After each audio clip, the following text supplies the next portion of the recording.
তো নমস্কার বন্ধুরা, যে যেখানে আছেন আশা করি সবাই ভালো আছেন, সুস্থ আছেন।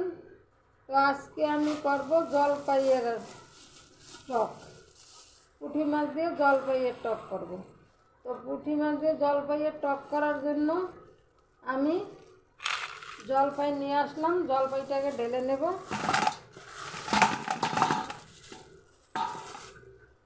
এই দেখুন, অনেকগুলো একদম টাটকা টাটকা জলপাই নিয়ে এসেছি, একদম টাটকা গাছ থেকে পেরে নিয়ে এসেছি। সেরকমই পাড়াটা দেখাতে পারলাম না।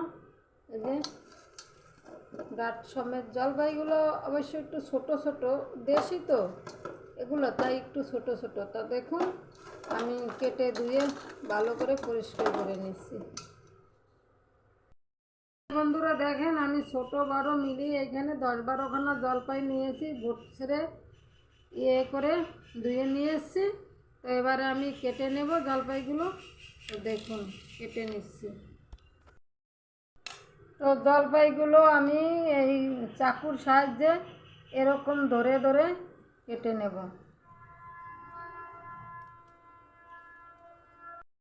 দেখুন, জলপাইটা ধরে আমি এইভাবে এইভাবে কেটে নিচ্ছি চাকু দিয়ে, সুন্দর করে চারফেলি করে।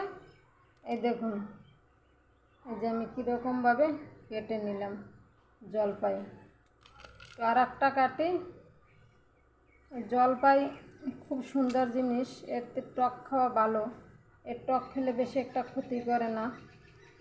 তো জলপাই ডাল রান্না করা যায়, জলপাই টক করা যায়, বিভিন্ন রকম খাওয়া যায়। দেখুন, আমি 4 টুকরো করে নিলাম। দুটো দুপাশ দিয়ে বের করছি, মাম্মি দিলে একটা। আসুন আমি এইভাবে সব কেটে। তাহলে বন্ধুরা দেখুন, আমি সমস্ত জলপাইগুলো কেটে নিলাম এক এক করে। তো চলুন রান্নাঘরে যাই, রান্না করে। বন্ধুরা, আপনারা দেখছেন সাধনা রান্নাঘরের রান্না। তো সাধনা রান্নাঘরের রান্নাতে সুস্বাগত জানাই। তো আপনারা দেখুন, এবার জলপাইয়ের চাটনি করার জন্য, চাটনি না তো টক করার জন্য আমি গরম জল বসিয়ে দিছি। জলটা গরম হয়ে গেছে, এবার আমি নামিয়ে নেব জলটা।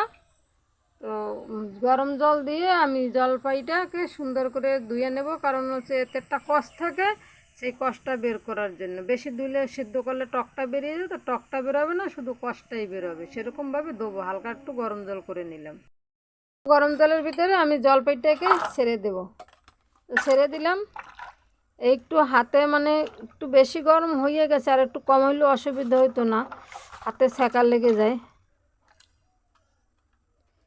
এখানে 5-10 মিনিট রেখে দেব, যাতে কষটা ভালোভাবে বের হয়। দেখুন, জলপাইয়ের যে একটা কষ, জলটা কিন্তু অন্যরকম হয়ে গেছে, জলটার কালারটা। তো আমার ধোয়া হয়ে গেছে। এবারে আমি জলটা ছেঁকে তুলে নেব। জলপাইগুলো খুব সুন্দরভাবে আমার কষটা বেরিয়ে গেছে। কড়াইটা গরম হয়ে গেছে, একটুখানি তেল দিয়ে দেব।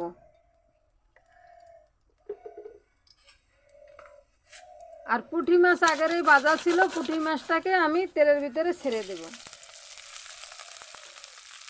ভাজা মাছে আর একটু ভেজে নেব, নাড়িয়ে চাড়িয়ে হালকা করে একটু গরম করে নেব। মাছটা আমি আগে থাকতে ভেজে রেখেছিলাম, আবার একটু ভেজে নিলে ভালো হবে। আমার মাছটা ভাজা হয়ে গেছে, এবার আমি মাছটাকে তুলে নেব। চুনো মাছগুলোকে এবার তুলে নেব। তো তুলে নিচ্ছি। এবার কড়াইয়ের তেলটার মধ্যেই আমি দিয়ে দেব 5 ফোড়ন আর শুকনো লঙ্কা। একটু ভালো করে ভেজে নেড়ে ছেড়ে নেব।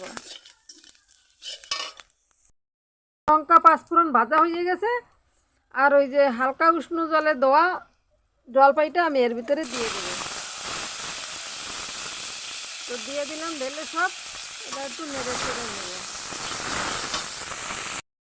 তো জলপাইটা অনেকটাই ভাজা ভাজা হয়ে এসছে। এখন আমি এর ভিতরে আমার পরিমাণ মতন জল দিয়ে দেব।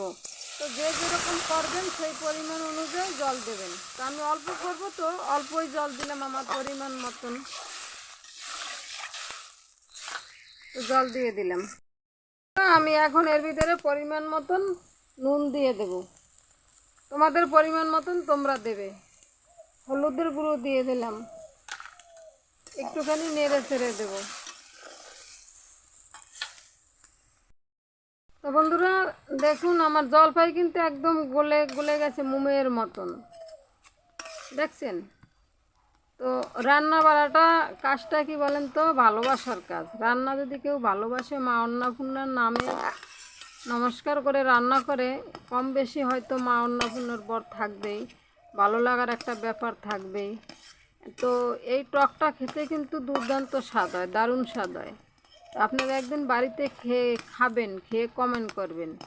আর বন্ধুরা, রান্না বাড়ার কাজটা রান্না করে ইউটিউবে রান্না করতে এসেছি, কিন্তু এটা ভালো লাগার ব্যাপারে। আপনারা যদি ভালোবাসেন তাইলে এই ভালোবাসায় বাধা থাকবো, আর ভালো যদি না বাসেন তাইলে তো আর থাকা যাবে না। তো নিত্য নতুন ভিডিও পাওয়ার জন্য চ্যানেলটি অবশ্যই সাবস্ক্রাইব করুন বন্ধুরা। তো আমার জলটা এখন টকবক করে ফুটছে বন্ধুরা। এবার আমি কিন্তু ওই ভাজা মাছটা এর ভিতরে দিয়ে দিলাম, চুনা মাছটা। তো আপনারা এরকম করে খাবেন, এটা কিন্তু খুব সুন্দর একটা টক, হালকা টক। এর ভিতরে আমি মিষ্টি ফিষ্টি দেবো না, হালকা হালকা টক লাগবে, এমনকি বেশি টকও লাগবে না। এটা বাচ্চা বয়স্ক সবাই খেতে পারবেন। আর এটা আমার ঠাকুরমা বিশেষ করে অনেক রকমের এরকম টক রান্না করতো, ঠাকুরমার কাছ দিয়ে শেখা। মা করে, ঠাকুরমা করতো, ঠাকুরমা এখন নেই, মা করে, মাঝে সাঝে দেখি। সেইভাবে আমরাও করি, শিখে গেছি। আমরা কিন্তু মাঝে মাঝে এরকম করে খাই, আপনারাও করে খাবেন। তো বন্ধুরা আর একটু হোক। বন্ধুরা আমার রেসিপিটা কিন্তু হয়ে এসছে, তো আমি এখন নামিয়ে নেব। অবশ্যই পাশে থাকবেন, যেমনি পাশে আছেন তেমনি পাশে থাকুন। নমস্কার, এবার আসি, দেখা হবে আগামী ভিডিওতে। Tata, bye bye. নামিয়ে নেব তাহলে বন্ধুরা, এবার নামিয়ে নেই। ঠাকুরমার হাতের অনেক পুরানো রেসিপি আছে, আপনারা যদি ভালোবাসেন অবশ্যই সেই রেসিপিগুলো দেখাতে পারবো। ভালো যদি না বাসেন তাহলে তো দেখানো যাবে না। আপনারা যদি আমার পাশে থাকেন, আপনাদের পাশে আমি অবশ্যই থাকবো, অবশ্যই থাকবো। তো রান্না বাড়াটা খুবই একটা ভালো লাগার জিনিস, আমার তো খুবই ভালো লাগে। তো ঠাকুরমার পাশে বসে বসে করতাম রান্না বাড়া, ঠাকুরমা করতো, তাই দেখে দেখে শিখতাম। মা করে, মার সঙ্গে অনেক কিছু করা শিখে গেছি। তো নামিয়ে নিলাম, এবার আসি।